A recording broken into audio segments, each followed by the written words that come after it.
Good evening and welcome to MetroFocus. I'm Jack Ford. When President Ronald Reagan designated November as National Alzheimer's Disease Awareness Month back in 1983, fewer than 2 million Americans lived with the disease. Today, that number has soared to more than 5 million people, and 2/3 of those with Alzheimer's are women. And despite extensive medical research, the reason behind that trend has yet to be unearthed. At an estimated $277 billion cost every year, the economic toll of the disease is immense. But the emotional toll on the 1 in every 2 American families impacted by Alzheimer's is far greater. For journalist and author, and a friend of many years, Maria Shriver, the effects of Alzheimer's are personal. Her father, Sergeant Shriver, was diagnosed back in the early 2000s, passed away 8 years later in 2011.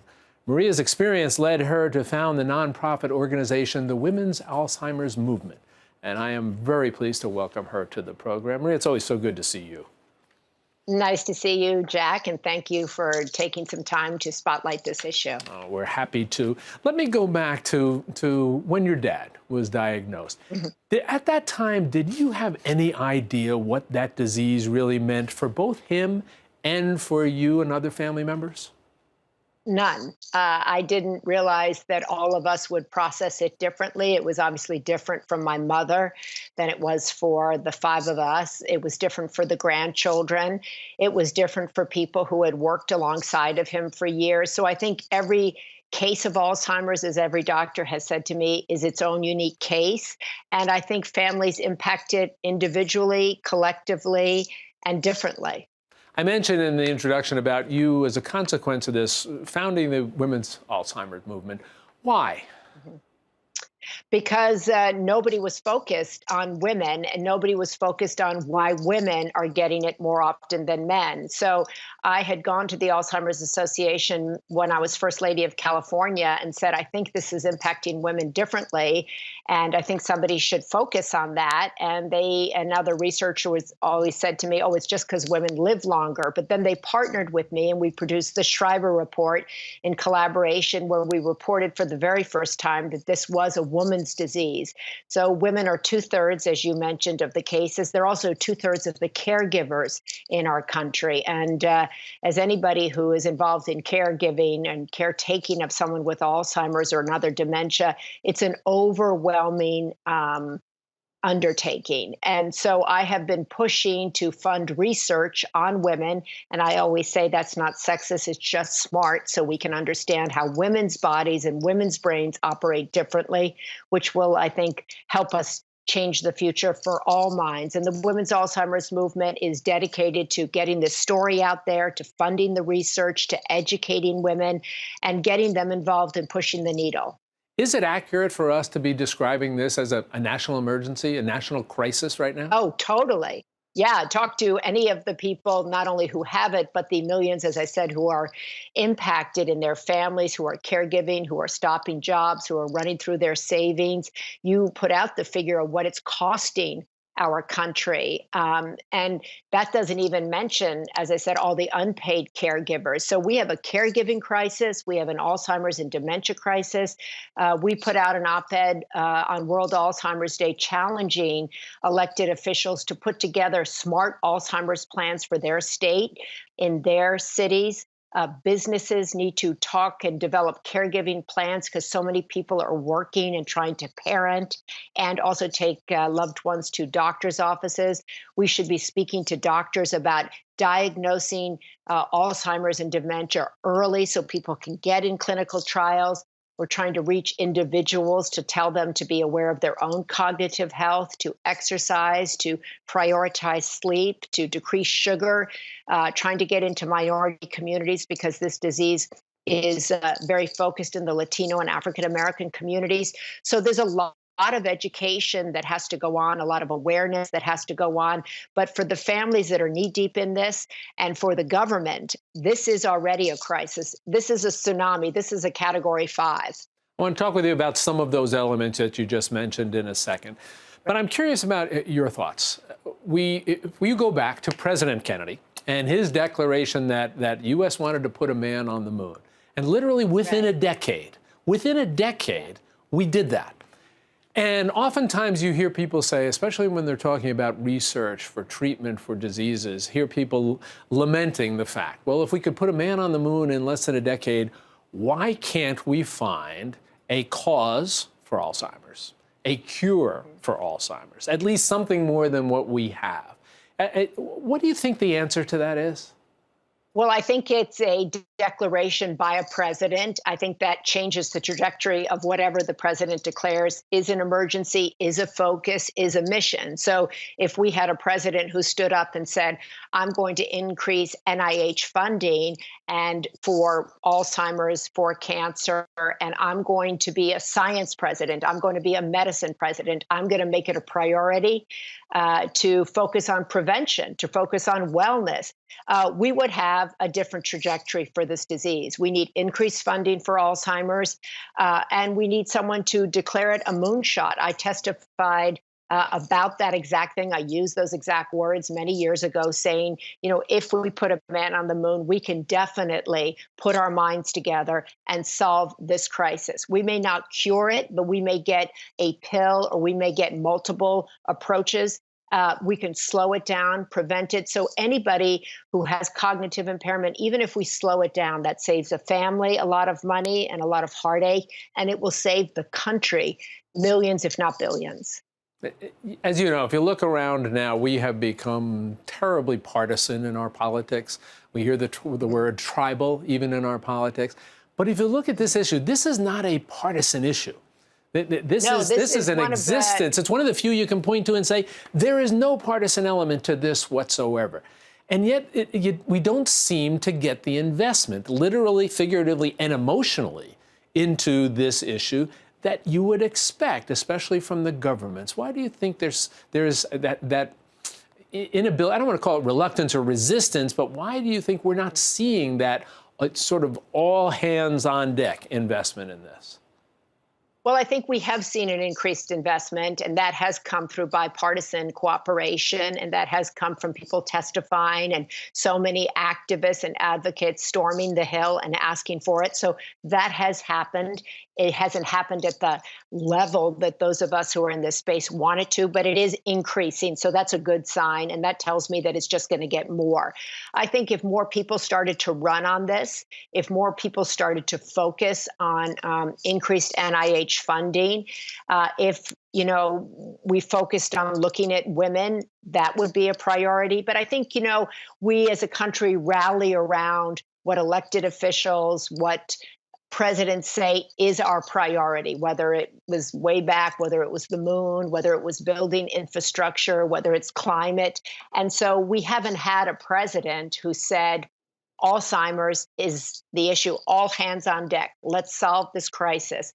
Let's get a hold of this. So I'm hopeful that we will find people in this midterm election who are running who will say, look I'm going to make this a priority. I'm hopeful that we're going to have mayors and governors who say, I'm going to appoint an Alzheimer's and dementia czar in my state. I'm going to make sure that I hold a summit in my state and set goals for my state. I'm going to make sure I tap into the most innovative and most far-reaching thinkers in my state. I'm going to charge young people who go to colleges in my state to become caregivers in my state. I'm going to make this part of my state of the state, my state of the city, and for those who are running for national office, that they're going to say, this is a priority for me.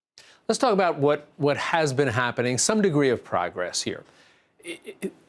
Compared to when you first got involved in this, what sort of progress do you think we've made? Let's talk medically now. What sort of progress have we made in terms of, let's start with the big picture, which is finding some sort of cure for Alzheimer's? Well, we don't have that. But we have a lot of people saying, okay, we're going to look now at people who are younger. We're going to look at women. When I started in this, nobody did that, or very few, I would say. But so we're going to say okay, wow, we now understand this is 20, maybe 30 years in the brain. We've got to start looking at younger people. We've got to have younger people participate in clinical trials. We now understand that it might not be a one-stop approach.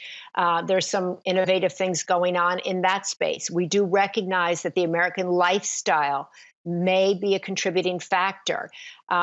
Let's look at that. Let's talk about what we know helps. We know exercise helps. We know sleep is a time for the brain to regenerate. We know that helps. We know that we need to move. We know that we need a Mediterranean diet is helpful.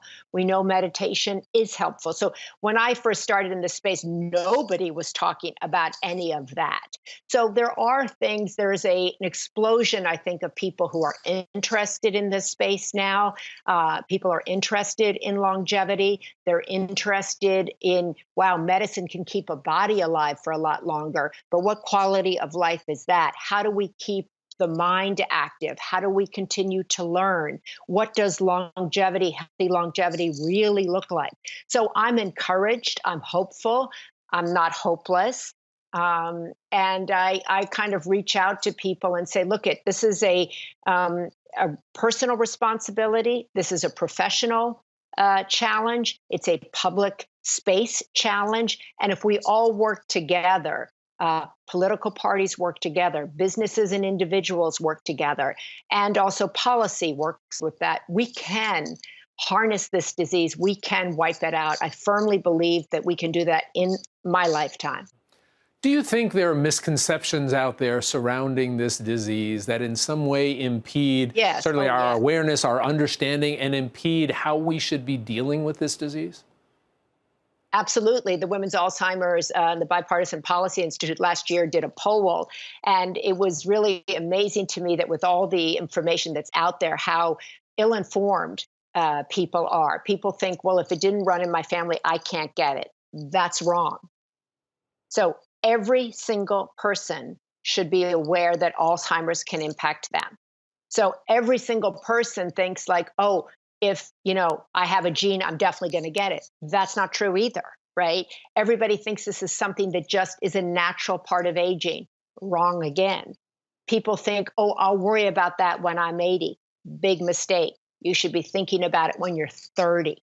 That is really important. Your brain begins to change very early on. How you treat your brain when you're 30, 40, 50 will have impact when you're 60, 70, and 80. I didn't know. I wish I had known that when I was 30. Also, women who are perimenopausal and menopausal, they need to be talking to their doctors because estrogen, hormone replacement, those are conversations that women should be having because it directly impacts their brain. So those things that I just mentioned to you, Jack, nobody was talking about when my dad was first diagnosed. And I think people are also completely ill-informed about the cost of caregiving, who's going to do the caregiving, where do they go for caregiving. I was really interested in that poll we did that said people thought, oh, my children are going to care for me, but no one had talked to their children. No one had set aside money for their children to care for them. So we are ill-equipped. We need to have a national conversation. I know people say that all the time, but these are conversations I think that should start at kitchen tables in every condo, apartment, community center, and home in our country. You've touched base on a couple of the things, but I want to ask you specifically. I imagine that frequently people come up to you after some of these conversations that you're having or the events that you're at, and they say to you, what should I do? What should I do for myself? And what can I do in terms of our campaign to do something about this insidious disease? What do you tell them about themselves and then how they can help in the bigger picture? Good question. So first and foremost, I tell them to move. You got to exercise. Every single doctor, researcher said if you could get one thing across to people, that the kind of sedentary American lifestyle is killing them. So people should move. They should prioritize their sleep. That is, as I said, when the brain regenerates itself. I tell them try meditation. I started it way late in life. I wish I'd started it earlier. It's a time for your brain to calm down and once again, clear itself. Food. Wow, I wish I'd known this a lot earlier. Get off of processed food. Adopt, if you can, a Mediterranean style diet.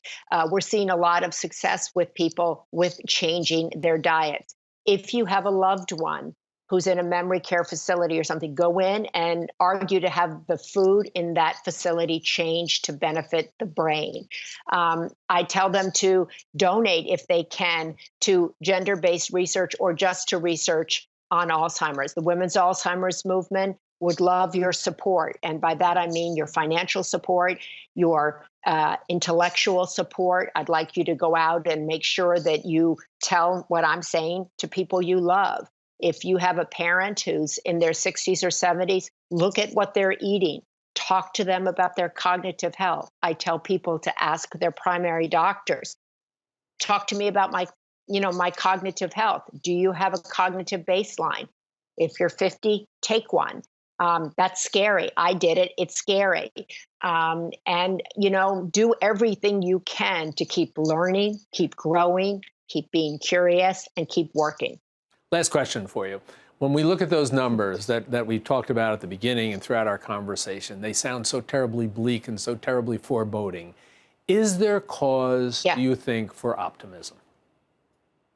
Yes, as I said, I'm really optimistic. I think, the worst thing is to go, oh, it's hopeless. Let me close and go eat, 20 Swedish fish or something, which is what I might have done in the past. But I think, I think this is a challenge, but it's all of our challenge. I haven't met a person who doesn't want to live long enough to remember their grandchildren's name. I haven't met a person who doesn't want to grow older with their cognitive skills intact, right?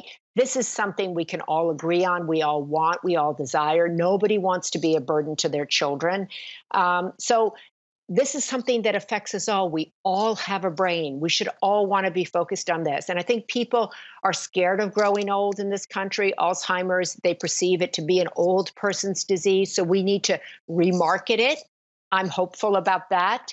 The Women's Alzheimer's Movement is very aggressive in that space, creative, talking to young people, bridging generations. We have to also honor those of us in communities who are aging, right? How do we want to take care of people who are aging in our country? Who are we as a country? Do we value people who are older, right? What is our concept of care? I'm enthusiastic about that conversation. I see tremendous possibilities in that space. I see a lot of young people who want to become caregivers, who want to get involved in this space, who want to reshape it. So there's a lot to be hopeful about, but there's also a lot of work to do. Well, Maria, I've got to tell you that this conversation, the conversations you're having out there, are so helpful, not just to those of us who've lived through the travails and the tragedy of this disease, but for everybody else out there who needs to know and to act, and as you said, to move. It is always a pleasure to talk with you, catch up with you, and thank you so Jack. much for. So nice to see you. I know. Thank you so much. I wish we were sitting in the same room, but we'll do that sometime soon. But again, our thanks to you for the conversation, for all you're doing. You be well, and we'll talk soon. Thank you, Jack.